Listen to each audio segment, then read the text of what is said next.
llega hasta nuestra magna biblioteca de los malditos este ejemplar. Muy interesante, con una escultura un poco tenebrosa. Savonarola. ¿Conocen su historia? Pues van a conocerla con nuestro enfant terrible. ¿Qué tal, Iker? ¿Cómo estás, Juan? Muy bien, ¿y tú? Muy bien. Vas conjuntando, vamos saltando de conceptos, De épocas. de figuras. Yo creo que en Florencia hiciste un reportaje sobre esta increíble biografía que has elegido, pero sin lugar a dudas, ¿eh?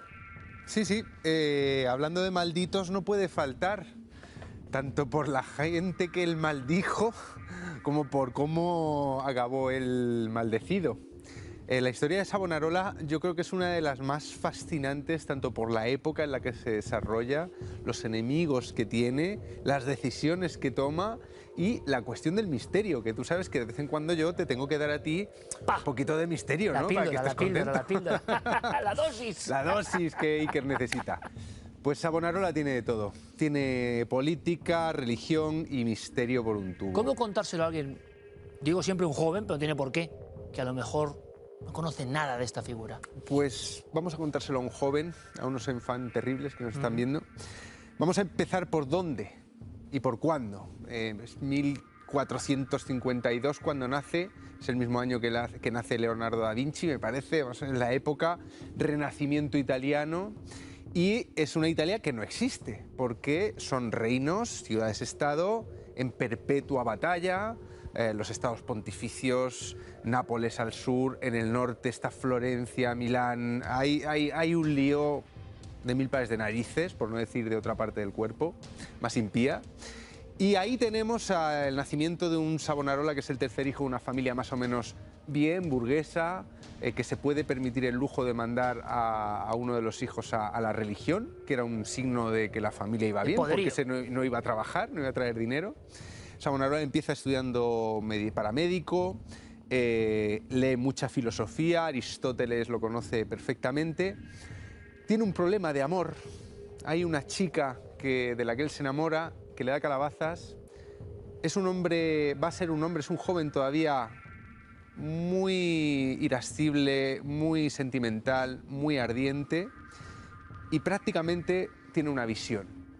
Él, en el dolor, tiene una visión, se le aparece la Virgen y le dice que a la religión. Entonces Savonarola rompe con su familia. Lo primero que hace es romper con sus padres, les manda una carta terrorífica en la que les dice que él se va a poner el hábito, que se va a ir y se va con los dominicos a formarse. ¿Por qué terrorífica? Porque es la típica carta de quien o se va a meter en una secta o va a montar una secta. Es una carta de ruptura. Él decide que su vida civil ha terminado, que sus lazos familiares de cariño, etcétera, han concluido y que va a empezar una vida nueva purificándose. Entonces él se va con los dominicos, empieza a formarse. Los dominicos eran predicadores, era una orden que se dedicaba al estudio y a la predicación, ¿no? Y empieza a formarse allí. Savonarola, ya desde el monasterio donde se está formando, es un hombre, un joven particularmente fanático. Hay que pensar primero en su rostro. Savonarola tiene unas facciones muy extrañas, tiene una nariz gigantesca, una boca carnosa, unos ojos hundidos y unas cejas rojas que combinan muy bien con esa capucha baja que él va a llevar. Una auténtica aparición de novela. Es lo que pensaríamos de monje siniestro, sí, digamos. Monje siniestro. Pero tiene, como otros grandes hombres de la antigüedad, un poder tremendo con las palabras. Y no empieza teniéndolo. Él, como predicador, las primeras veces que se pone delante en el púlpito para predicar ante los fieles, fracasa. Fracasa, pero sigue, digamos, entrenando. Y cuando regresa en Florencia como predicador, empieza una escalada. Él lo que hace son predicciones apocalípticas. Hay que volver a poner contexto. ¿Qué está pasando en Florencia? En Florencia está Lorenzo de Medici y en el Vaticano, el Papa, es Inocencio. Rápidamente Inocencio, según dice Savonarola, como es un corrupto, va a morir Inocencio muere, se cumple la predicción, ¡Pum! y llega uno peor todavía, que es Alejandro de Borgia. Pero la profecía no ha fallado, sino que ha acertado. Por tanto, la fama de Savonarola, empieza a crecer. digamos, se hace viral para entenderlo en la época, ¿no? Sí, sí, sí, bueno, Savonarola llegó a convocar delante de sí a 15.000 personas. Vamos a pensar 15.000 personas Claro, en la época, sin micrófonos. Claro, claro, claro, claro. O sea, era un movimiento de masas, ¿eh? ¿Y cuál era su gracia? Él hacía predicciones. Él decía, tanto Florencia, que es la Florencia del Renacimiento, está viviendo allí Maquiavelo, Miguel Ángel, o sea, es la Florencia, Botticelli. Es una Florencia espectacular, opulenta. Lorenzo de Medici es un gran pagador de arte, es un patricio. Es uno de los ombligos del mundo en ese momento. Absolutamente, ¿no? Y la vida en Florencia es una fiesta, un carnaval. Eso a él, a Savonarola, le parece muy pecaminoso. Empieza a hacer una prédica contra Florencia y dice que va a llegar una gran calamidad. También contra los papas, sobre todo cuando ya llega Alejandro de Borgia. Bueno, es que esto hay que contarlo también en contexto. Alejandro de Borgia, que era español, era de Borja, se llamaba Rodrigo de Borja. Este hombre, bueno, los Borgias han hecho una serie. Para otra sección. Por resumir, este papa tenía hijos. Normalmente cuando los cardenales tenían hijos les llamaban sobrinos. Este no, eran hijos. De hecho, se dice que a una hija suya que era niña la acostó con un cardenal para conseguir su voto en lo de la fumata blanca. O sea, Alejandro de Borgia compró su papado a base de corrupción y mediante la corrupción empezó a reinar como papa, ¿no? Era otra época, digamos. Bueno, otra época, pero con cantares muy parecidos. Sí, bueno, pero mucho más exagerado, sí, ¿no? Entonces, claro, ¿qué pasa? Tiene en Florencia a este predicador que está ganando una popularidad tremenda.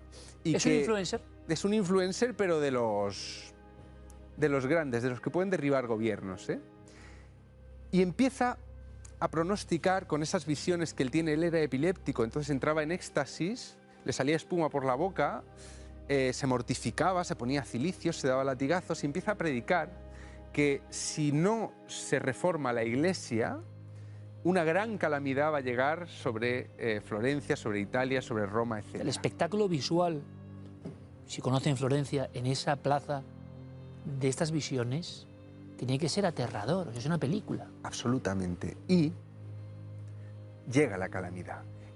No sé, ¿qué quieren que les diga? No sé si por suerte o porque realmente este hombre tenía algún tipo de antena extraña, las prédicas que él hacía, las predicciones terribles, se iban cumpliendo. De hecho, él prevé también la muerte de Lorenzo de Medici y ocurre también. Lorenzo de Medici le pide que vaya a confesarle en el lecho de muerte para purgar sus pecados, y cuando hacen una pequeña negociación, bueno, yo te perdono si tú cumples ciertas condiciones con Florencia, con los dominicos, etc.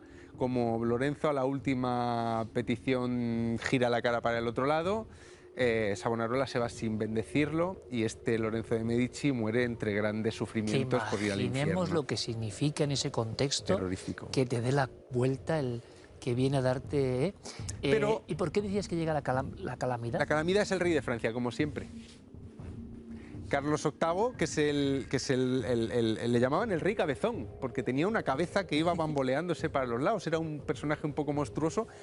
Quería conquistar Nápoles por una vieja cuestión de estas dinásticas. Nápoles es el sur de Italia y tenía que pasar por toda la península con sus tropas, que eran como 40.000 hombres, era un ejército poderoso. Y eso de alguna manera también lo anuncia, o se interpreta que se anuncia por parte de Claro, ahí llega la calamidad, pero Savonarola decide también que este francés puede ser el elemento purificador que él necesita. Entonces le pide al rey de Francia que saque a los Medici de Florencia y que en Florencia puedan hacer una especie de estado entre lo democrático, porque iba a crear un gran consejo donde unas 2.000 personas iban a tomar las decisiones de la ciudad, donde los dirigentes solo iban a poder estar 2 meses para evitar la corrupción. Entonces se combina eso con una teocracia que ríete tú de Irán, una teocracia absoluta.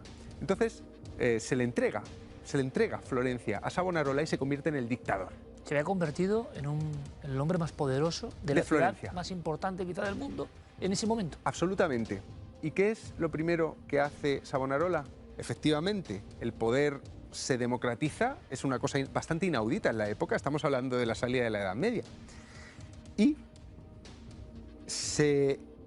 claro, Florencia es la ciudad más hermosa, las mujeres van escotadas, las joyas, los espejos, el arte, los desnudos, los cuadros de la mitología griega, todo esto tiene que consumirse en la hoguera. Entonces Savonarola, en el poco tiempo que es el dictador, diríamos, aunque él no ocupa el poder realmente, pero tiene una influencia tal que es el que toma las decisiones, el enemigo es la vida opulenta. Y entonces se enciende en Florencia eso que ha pasado a la historia como la hoguera de las vanidades. Una gran pira donde la gente está obligada a echar... Ahí la tiene usted. Ahí la tiene usted. Todas las cosas bonitas. Queman espejos, queman peines, queman joyas, queman cuadros, queman libros incunables. Se perdieron allí manuscritos de los que tenemos referencia, pero desaparecieron en aquellas piras. ¿Y sabes qué es lo más siniestro de todo? Que la policía que iba buscando por las casas, arrebatando collares, libros, cuadros, estatuas, etc., eran niños. Fue un ejército de niños fanatizados que entre la travesura y la devoción y la crueldad también típica de los niños, denunciaban a sus propios padres. Florencia se convirtió en un régimen de terror absoluto, de puritanismo absoluto y al mismo tiempo de empobrecimiento, porque era una ciudad opulenta, hecho a los judíos que eran prestamistas, en fin, fue a por la banca, fue a por los ricos, fue a por la belleza. Claro, era normal que la gente empezara a cansarse. Y aparece un partido que se llaman los Arrabbiati, los furiosos, ¿no? Y empieza a haber ya fricciones. También hay fricciones entre los dominicos, que son los de Savonarola, y los franciscanos. ¿Sabes por qué? Porque los franciscanos se quedan con las iglesias vacías. Tanto éxito tiene este dominico, que la gente va más allí, y los franciscanos están jodidos porque... Y era claro, por la fuerza de la palabra, lo que siempre ocurre, ¿no? Claro. Pues bien, mi momento favorito de esta historia es el siguiente. Un fraile dominico reta a Savonarola a ver quién es más amigo de Dios. ¿Y sabes cuál es el reto? La ordalía. Tú y yo vamos a quemarnos en la hoguera y a ver Dios a cuál de los dos salva. Brutal. Vamos a arreglar esto como hombres. Y se construyen las dos hogueras en la plaza de la catedral en Florencia. Se construyen las dos, van los partidarios de ambos. Savonarola elige para quemarse a un discípulo suyo, a uno que es el más fanático, que paradójicamente va a acabar ardiendo con él cuando los capturen después, más adelante, pero elige a un partidario para que... Y el partidario dice que solo pasa por la hoguera si lleva una hostia consagrada encima. Y los dominicos que están, los franciscanos, que están sin ganas también de meterse al fuego, empiezan a decir, no, es que si se mete con una hostia consagrada está haciendo trampas, es que está embrujado el... Recogen hilo, ¿no? Empieza así, pero poniendo excusas, muy italianamente, muy españolamente, ¿no? Como, seguro que el manto ese está embrujado, bueno, tal, no sé qué. Savonarola está esperando que todo se resuelva y entonces cae el diluvio universal. Y esto se toma, por parte de Savonarola, como, bueno, Dios ha dicho que este método de quemarnos, ¿no? Porque manda mucha agua. Pero la gente que está esperando este espectáculo tan bonito de ver... La pira. La pira, y a ver cuál se salva, entra ya en frenesí. Entonces se produce una mini guerra civil. Los Arrabbiati intentan entrar al monasterio de los dominicos, hay una reyerta, hay muertos por las calles, se monta la mundial, y este es el momento que eligen las autoridades para poner fin y hacer caso al Papa Alejandro de Borgia para apresar a Savonarola. Savonarola es detenido, lo capturan, a sus dos partidarios más acérrimos también. Y entonces, ¿cómo eran los interrogatorios en la época? Pues mira, lo primero que hacían era colgarte de una cuerda, descoyuntarte los brazos y empezaban a preguntarte. Entonces, si confesabas lo que había que confesar, pues paraba un poquito la tortura. Pero si no, seguían torturándote.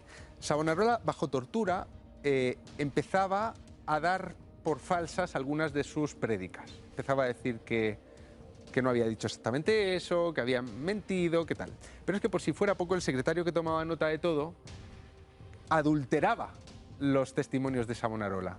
En cuanto a sus dos amigos, los dos frailes que le apoyaban, el que era más fanático ni con tortura delató o traicionó a Savonarola, y el otro sí que se desdijo un poquito más. Consecuencia, los tres son ahorcados y quemados en la pira ante la algarabía de la ciudad de Florencia, que recupera con ello su libertad. Pero este libro... Que sería maldito entre los malditos. Maldito... Maldito bueno, entre comillas. Este es una biografía. Pero ese es el maldito. Este libro, La última meditación, hay que tener en cuenta, es un libro religioso, no tiene... Pero hay que tener en cuenta que está escrito en un calabozo a oscuras por un hombre epiléptico que tiene visiones, con los brazos descoyuntados y que se interrumpe porque se va a la hoguera. Wow. Cuando los queman, Iker, los primeros los ahorcan, luego los queman. ¿Y sabes qué hacen las autoridades? Cogen todas las cenizas, machacan los huesos en un molino y los tiran al río para que nadie pueda tener una reliquia lugar de culto de este santo. Brutal. Y esta es la historia. Vaya lección. Nunca, yo conocía algo, nunca nos han contado Savonarola así. Y este sí que es un maldito. Última meditación, que como siempre hace Juan Soto Ibars, nos da la oportunidad de expurgar de la pira libros que luego, claro, alcanzan un valor astronómico, porque la gente, lo más importante, aparte de la cuestión monetaria, se quiere saber. No hay muchos libros en la historia de alguien en este momento concreto y que ¡pum!, se interrumpe por lo que va a ocurrir. Vaya historia. Hay dos figuras, una de Savonarola y otra de otro personaje que daría para un maldito, en Campo dei Fiori, Giordano Bruno, que si usted va a Roma o no a Florencia, lo va a ver con esa túnica en la escultura, en un lugar precioso, pero da mucho miedo. Y es otro que se llevaron en la hoguera, le cosieron la boca, y era otro que hablaba de otras presencias y de vida en otros planetas. Pero será otra historia. ¡Qué maravilla! Hoy ha sido una biografía, y no sin misterio, del hombre epiléptico de las cejas rojas y las profecías cumplidas. ¡Impresionante! Juan Soto Ibars. Un gusto, como vale siempre. Para un roto y para un descosido. Polémicas, libros tremendos. El que vendrá... Por cierto, me contarás. Dejó predicciones hechas para después de su muerte y también se cumplieron. ¿Cómo cuáles? Llegó la peste. Bueno, hubo más predicciones que se cumplieron después. Vaya figura. Espero que no predijera nada sobre la audiencia de Cuarto Milenio. No, eso. Igual sí, vete a saber. Dijo, y el día tal del share será. Juan Soto Ibars, como siempre, un auténtico placer, compañero. Continuamos con más cosas. Véanlas, por favor.